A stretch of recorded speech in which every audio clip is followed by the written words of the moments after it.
Hello, my name is Gav Cross, and I'm a storyteller, and I love to read stories, supernatural stories, fantastic stories. Tonight, I'm going to read The Well by W. Jacobs, taken from this collection, Haunting Ghost Stories, with colour illustrations, nonetheless. Turning out to be one of my favourite collections. I'll tell you why perhaps at the end. Read live on Substack, 9 o'clock on a Monday. I'd like, if you stick around, to tell you about a little project I have coming up at the end. But in the meantime, by the author of The Monkey's Paw, W. Jacobs, The Well. Two men stood in the billiard room of an old country house, talking. Play, which had been of a half-hearted nature, was over, and they sat at the open window, looking out over the park, stretching away beneath them, conversing idly. "Your time's nearly up, Jem," said one at length. "This time, 6 weeks, you'll be yawning out the honeymoon and cursing the woman, I mean, who invented them." Jem Benson stretched his long limbs in the chair and grunted in dissent. "I've never understood it," continued Wilfred Carr, yawning. "It's not in my line at all. I never had enough money for my own wants, let alone for two. Perhaps if I were as rich as you, or Croesus, I might regard it differently." There was just sufficient meaning in the latter part of the remark for his cousin to forbear to reply to it. He continued to gaze out of the window and to smoke, slowly. "Not being as rich as Croesus, or you," resumed Carr, regarding him from beneath lowered lids, "I paddle my own canoe down the stream of time, and tying it to my friends' doorposts, go in to eat their dinners." "Quite Venetian," said Jem Benson, still looking out of the window. "Not a bad thing for you, Wilfred, that friends' doorposts go in to eat their dinners." Carr grunted in his turn. "Seriously, though, Jem," he said, "you're a lucky fellow. A very lucky fellow. If there's a better girl above ground than Olive, I should like to see her." "Yes," said the other quietly. "She's such an exceptional girl," continued Carr, staring out of the window. "She's so good and gentle. She thinks you are a bundle of all the virtues." He laughed frankly and joyously, but the other man did not join him. "Strong sense of right and wrong, though," continued Carr musingly. "Do you know, I believe that if she found out that you were not—" "Not what?" demanded Benson, turning upon him fiercely. "Not what?" "Everything that you are," returned his cousin, with a grin that belied his words. "I believe she'd drop you." "Talk about something else," said Benson slowly. "Your pleasantries are not always in the best taste." Wilfred Carr rose and, taking a cue from the rack, bent over the board and practiced one or two favourite shots. "The only other subject I can talk about just at present is my own financial affairs," he said, as he walked round the table. "Talk about something else," said Benson again, bluntly. "And the two things are connected," said Carr, and dropping his cue, he half sat on the table and eyed his cousin. There was a long silence. Benson pitched the end of his cigar out of the window and, leaning back, closed his eyes. "Do you follow me?" inquired Carr at length. Benson opened his eyes and nodded at the window. "Do you want to follow my cigar?" he demanded. I should prefer to depart by the usual way, for your sake, returned the other, unabashed. If I left by the window, all sorts of questions would be asked, and you know what a talkative chap I am. So long as you don't talk about my affairs, returned the other, restraining himself by an obvious effort, you can talk yourself hoarse. I'm in a mess, said Carr, a devil of a mess. If I don't raise 1,500 by this day fortnight, I may be getting my board and lodging free. Would that be any change? Questioned Benson. The quality would, retorted the other. The address also would not be good. Seriously, Jem, will you let me have the 1,500? No, said the other simply. Carr went white. It's to save me from ruin, he said thickly. I've helped you till I'm tired, said Benson, turning and regarding him. And it is all to no good. If you've got into a mess, get out of it. You should not be so fond of giving autographs away. It's foolish, I admit, said Carr. I won't do so any more. By the way, I've got some to sell. You needn't sneer. They're not my own. Whose are they? Yours. Benson got up from his chair and crossed over to him. What is this? He asked. Blackmail. Call it what you like, said Carr. I've got some letters for sale. The price, 1,500. And I know a man who would buy them at that price for the mere chance of getting Olive from you. I'll give you first offer. If you have any letters bearing my signature, you will be good enough to give them to me, said Benson, very slowly. They're mine, said Carr lightly, given to me by the lady you wrote them to. I must say that they are not all in the best possible taste. His cousin reached forward suddenly, and catching him by the collar of his coat, pinned him down on the table. Give me those letters. They're not here, said Carr, struggling. I'm not a fool. Let me go, or I'll raise the price. The other man raised him from the table in his powerful hands, apparently with the intention of dashing his head against it. Then suddenly, his hold relaxed as an astonished-looking maidservant entered the room with letters. Carr sat up hastily. That's how it was done, said Benson for the girl's benefit as he took the letters. I don't wonder at the other man making him pay for it then, said Carr blandly. You will give me those letters, said Benson suggestively as the girl left the room. At the price I mentioned? Yes. But so sure as I'm a living man, if you lay your clumsy hands on me again, I'll double it. Now, I'll leave you for a time while you think it over. He took a cigar from the box and, lighting it carefully, and quitted the room. His cousin waited until the door had closed behind him, and then turning to the window, sat there in a fit of fury, as silent as it was terrible. The air was fresh and sweet from the park, heavy with the scent of new-mown grass. The fragrance of a cigar was now added to it. Glancing out, he saw his cousin pacing slowly by. He rose and went to the door, and then, apparently altering his mind, he returned to the window and watched the figure of his cousin as it moved slowly away into the moonlight. Then he rose again, and for a long time the room was empty.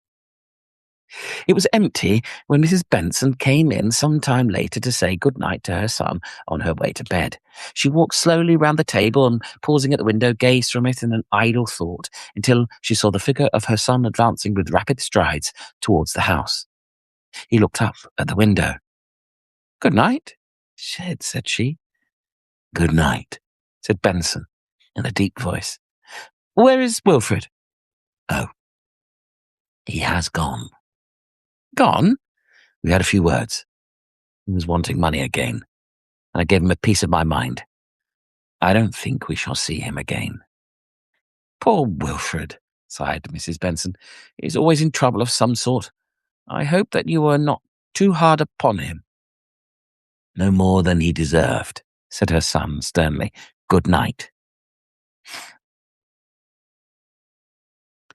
The well, which had long ago fallen into disuse, was almost hidden by the thick tangle of undergrowth which ran riot at the corner of the old park. It was partly covered by the shrunken half of a lid, above which a rusty windlass creaked in company with the music of the pines when the wind blew strongly. The full light of the sun never reached it, and the ground surrounding it was moist and green when other parts of the park were gaping with the heat. Two people walking slowly round the park in fragrant stillness of a summer evening strayed in the direction of the well. "No use going through the wilderness, Olive," said Benson, pausing on the outskirts of the pines and eyeing with some disfavour the gloom beyond. "Best part of the park," said the girl briskly. "You know it's my favourite spot." "I know you're very fond of sitting on the coping," said the man slowly, "and I wish you wouldn't. One day you will lean back too far and fall in." "And make acquaintance of truth," said Olive lightly. "Come along." She ran from him and was lost in the shadow of the pines and bracken crackling beneath her feet as she ran. Her companion followed slowly, and emerging from the gloom, saw her poised daintily on the edge of the well, with her feet hidden in the rank grass and nettles which surrounded it. She motioned her companion to take a seat by her side, and smiled softly as she felt a strong arm passed about her waist. "I like this place," said she, breaking a long silence. "This so dismal, so uncanny. Do you know, I wouldn't dare to sit here alone, Jem. I should imagine that all sorts of dreadful things were hidden beneath the bushes and trees, waiting to spring out on me." "Ooh." "You better let me take you in," said her companion tenderly. "The well isn't always wholesome, especially in the hot weather. Let's make a move." The girl gave an obstinate little shake and settled herself more securely on her seat. "Smoke your cigar in peace," she said quietly. "I am settled here for a quiet talk. Has anything been heard of Wilfred yet?" "Nothing." "Quite a dramatic disappearance, isn't it?" she continued. "Another scrape, I suppose, and another letter for you in the same old strain. Dear Jem, help me out." Jem Benson blew a cloud of fragrant smoke into the air, and holding his cigar between his teeth, brushed away the ash from his coat sleeves. "I wonder what he would have done without you," said the girl, pressing his arm affectionately. "Gone under long ago, I suppose. When we are married, Jem, I shall presume upon the relationship to lecture him. He is very wild, and he's good points, though. Poor fellow." "I never saw them," said Benson, with startling bitterness. "God knows, I never saw them." "He's nobody's enemy but his own," said the girl, startled by his outburst. "You don't know much about him. He was not above blackmail, not above ruining the life of a friend to do himself a benefit, a loafer, a cur, and a liar." The girl looked up at him soberly but timidly, took his arm without a word. They both sat silent, while evening deepened into night, and the beams of the moon, filtering through the branches, surrounded them, the silver network. Her head sank upon her shoulder, till suddenly, with a sharp cry, she sprang to her feet. "What was that?" she cried breathlessly. "What was what?" demanded Benson, springing up and clutching her fast by the arm. She caught her breath and tried to laugh. "You're hurting me, Jem." His hold relaxed. She caught her breath and tried to laugh. What is the matter?" he asked gently. "What was it that startled you?" "Yes, I was startled," she said, slowly, putting her hands on his shoulder. "I suppose the words I used just now are ringing in my ears, but I fancied that somebody behind us whispered, 'Jem, help me out.'" "Fancy," repeated Benson, and his voice shook. "These fancies are not good for you. You are You're frightened. The dark and the gloom of these trees. Let me take you back to the house." "No, I'm not frightened," said the girl, reseating herself. "I should never be really frightened of anything when you're here with me, Jem. I'm surprised at myself for being so silly." The man made no reply, but stood, a strong, dark figure, a yard or two from the well, as though waiting for her to join him. "Come and sit down, sir," cried Olive, patting the brickwork with her small white hand. "One would think you did not like my company." He obeyed, slowly, and took a seat by her side, drawing so hard at his cigar that the light of it shone upon his face at every breath. He passed his arm, firm and rigid as steel. He passed his arm, firm and rigid as steel, behind her, with his hand resting on the brickwork beyond. "Are you, warm enough?" he asked tenderly, as she made a little movement. "Pretty fair," she shivered. One ought to be cold at this time of the year, but there's a cold, damp air. It does come up from the well." As she spoke, a faint splash sounded from the depths below. And for her, the second time that evening, she sprang from the well with a little cry of dismay. "What is it now?" he asked in a fearful voice. He stood by her side and gazed at the well as though half expecting to see the cause of her alarm emerge from it. "Oh, my bracelet!" she cried in distress. "My poor mother's bracelet! I've dropped it down the well." "Your bracelet?" repeated Benson dully. Your bracelet? The diamond one?" "The one that was my mother's," said Olive. "Oh, we can get it back surely. We must have the water drained off." "Your bracelet?" repeated Benson, stupidly. "Jem," said the girl in terrified tones. "Dear Jem, what is the matter?" For the man she loved was standing regarding her with horror. The moon which touched it was not responsible for all the whiteness of the distorted face, and she shrank back in fear to the edge of the well. He saw her fear, and by a mighty effort regained his composure, and took her hand. "Poor little girl," he murmured. "You frightened me. I was not looking when you cried, and I thought that you were slipping from my arms. Down. Down." His voice broke, and the girl, throwing himself into his arms, clung to him convulsively. There, there," said Benson fondly. "Don't cry. Don't cry." "Tomorrow," said Olive, half laughing, half crying, "we will all come round the well with hook and line and fish for it. It will be quite a new sport." "No, we must try another way," said Benson. "You shall have it back." "How?" asked the girl. "You shall see," said Benson. "Tomorrow morning at latest you shall have it back. Till then, promise me that you will not mention your loss to anyone. Promise?" "I promise," said Olive, wonderingly. "But why not?" "It is of great value, for one thing, and there are many reasons. And for one thing, it is my duty to get it for you." "Wouldn't you like to jump down for it?" she asked mischievously. "Listen." She stooped for a stone and dropped it down. "Fancy being where that is now," she said, peering into the blackness. "Fancy going round and round like a mouse in a pail, clutching at the slimy sides with the water filling your mouth and looking up to the little patch of sky above." "You'd better come in," said Benson very quietly. "You are developing a taste for the morbid and horrible." The girl turned, taking his arm, and walked slowly in the direction of the house. Mrs. Benson, who was sitting in the porch, rose to receive them. "You shouldn't have kept her out so long," she said chidingly. "Where have you been?" "Sitting on the well," said Olive, smiling, "discussing our future." "I don't believe that place is healthy," said Mrs. Benson emphatically. "I really think it should be filled in, Jem." "All right," said her son, slowly. "Pity it wasn't filled in long ago." He took the chair vacated by his mother as she entered the house with Olive. With his hands hanging limply over the side, sat in deep thought.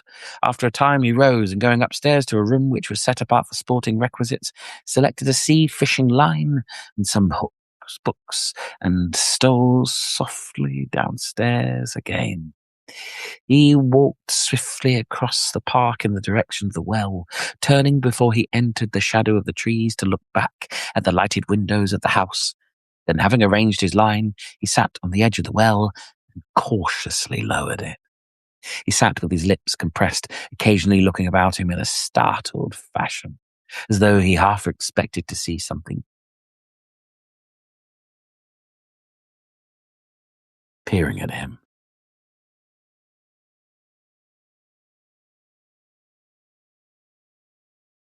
From the belt of the trees.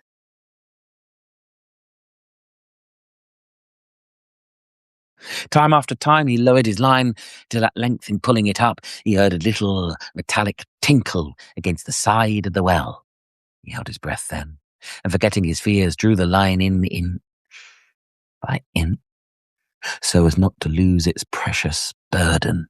His pulse beat rapidly and his eyes were bright. As the line came slowly in, he saw the catch hanging to the hook, and with a steady hand drew the last few feet in.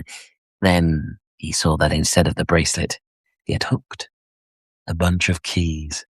With a faint cry, he shook them from the hook into the water below and stood breathing heavily. Not a sound broke the stillness of the night. He walked up and down a bit and stretched his great muscles. Then he came back to the well and resumed his task. For an hour or more, the line was lowered without result. In his eagerness, he forgot his fears, and with eyes bent down the well, fished slowly and carefully. Twice the hook became entangled in something and was with difficulty released. It caught a third time, and in all his efforts failed to free it. Then he dropped the line down the well, and with his head bent, walked toward the house. He went first to the stables at the rear, and then, retiring to his room, for some time paced restlessly up and down, and then, without removing his clothes, he flung himself upon the bed and fell into a troubled sleep. Long before anybody else was astir, he arose and stole softly downstairs. The sunlight was stealing in at every crevice and flashing in long streaks across the darkened rooms. The dining room into which he looked struck chill and cheerless in the dark yellow light which came through the lowered blinds. He remembered that it had the same appearance when his father lay dead in the house. Now, as then, everything seemed ghastly and unreal. The very chairs standing as their occupants had left them the night before seemed to be indulging in some dark communication of ideas. Slowly and noisily, he opened the hall door, passed into the fragrant air beyond. The sun was shining on the drenched grass and trees, and a slowly vanishing white mist rolled like smoke about the grounds. For a moment he stood, breathing deeply the sweet air of the morning, then walked slowly in the direction of the stables. The rusty creaking of a pump handle and a spatter of water upon the red-tiled courtyard showed that somebody else was astir. And a few steps farther he beheld a brawny, sandy-haired man gasping wildly under severe self-infliction at the pump. "Everything ready, George?" he asked quietly. "Yes, sir," said the man, straightening up suddenly and touching his forehead. "Bob's just finishing the arrangements inside. It's a lovely morning for a dip. Water in that well must be quite just icy." "Be as quick as you can," said Benson impatiently. "Very good, sir," said George, burnishing his face harshly with a very small towel which had been hanging up over the top of the pump. "Hurry up, Bob." In answer to his summons, a man appeared at the door of the stable with a coil of stout rope over his arm and a large metal candlestick in his hand. "Just to try the air, sir," following his master's glance. "The well gets rather foul sometimes, but if a candle can live down it, a man can." His master nodded, and the man, hastily pulling up the neck of his shirt and thrusting his arms into his coat, followed him as he led the way slowly to the well. "Beg pardon, sir," said George, drawing up his side, "but you're not looking over and above the well this morning. If you let me go down, I'd enjoy the bath." No, said Benson peremptorily. You ain't fit to go down, sir, persisted his follower. I've never seen you look so before. Now, if mind your business, said his master curtly. George became silent. The three walked with swinging strides through the long wet grass to the well. Bob flung the rope on the ground, and at a sign from his master, handed him the candlestick. Here's a line for it, sir, said Bob, fumbling in his pockets. Benson took it from him and slowly tied it to the candlestick. Then he placed it on the edge of the well and, striking a match, lit the candle and began slowly to lower it. Hold hard, sir, said George quickly, laying his hand on his arm. You must tilt it or the string will burn through. Even as he spoke, the string parted and the candlestick fell into the water below. Benson swore quietly. I'll soon get another, said George, starting up. Never mind, the well's all right, said Benson. Won't take a moment, sir, said the other over his shoulder. Are you master here, or am I? George came back slowly, a glance at his master's face stopping the protest against his tongue. And he stood by watching him sulkily as he sat on the well and removing his outer garments. Both men watched him curiously, as having completed his preparations, he stood grim and silent with his hands by his side. I wish you'd let me go, sir, said George, plucking up the courage to address him. You ain't fit to go. You've got a chill or something. We shouldn't wonder it's typhoid. You got it in the village bad. For a moment, Benson looked at him angrily. Then his gaze softened. Not this time, George, he said quietly. He took the looped end of the rope and placed it under his arms, and sitting down, threw one leg over the side of the well. How are you going about it, sir? Queried George, laying hold of the rope and signing to Bob to do the same. I'll call out when I reach the water, said Benson, then pay out 3 yards more quickly so that I can get to the bottom. Very good, sir. Their master threw the other leg over the coping and sat motionless. His back was turned towards the men as he sat with his head bent, looking down the shaft. He sat for so long that George became uneasy. You all right, sir? He inquired. Yes, said Benson slowly. If I tug the rope, George, pull it up at once. Lower away. The rope passed steadily through their hands until a hollow cry from the darkness below and a faint splashing warned them that he had reached the water. They gave him 3 yards more and stood with relaxed grasp and strained ears, waiting. He's gone under, said Bob. The other nodded, and moistening his huge palms, took a firmer grip of the rope. Fully a minute passed. Then the men began to exchange uneasy glances. Then a sudden jerk, followed by a series of feebler ones, nearly tore the rope from their grasp. Paul! Shouted George, placing one foot on the side and hauling desperately. Paul! Paul, he's stuck fast! He's not coming, Paul! In response to their terrific exertions, the rope came slowly in, inch by inch, until at length a violent splashing was heard. And at the same time, a scream of unutterable horror came echoing up the shaft. What a weight he is, panted Bob. He's stuck fast or something. Keep still, sir. For heaven's sake, keep still. The taut rope was being jerked violently by the struggles of the weight at the end of it. Both men with grunts and sighs hauled it in, foot by foot. All right, sir, cried George cheerfully. He had one foot against the well and was pulling manfully. The burden was nearing the top. A long pull and a strong pull, and the face of a dead man with mud in his eyes and nostrils came peering over the edge. Behind it was the ghastly face of his master. But this he saw too late, for with a great cry he let go his hold of the rope and stepped back. The suddenness overthrew his assistant and the rope tore through his hands. There was a frightful splash. You fool, stammered Bob, and ran to the well helplessly. Run, cried George, run for another line. He bent over the coping and called eagerly down at his assistant, sped to the stables, shouting wildly. His voice re-echoed down the shaft. But all else was silent.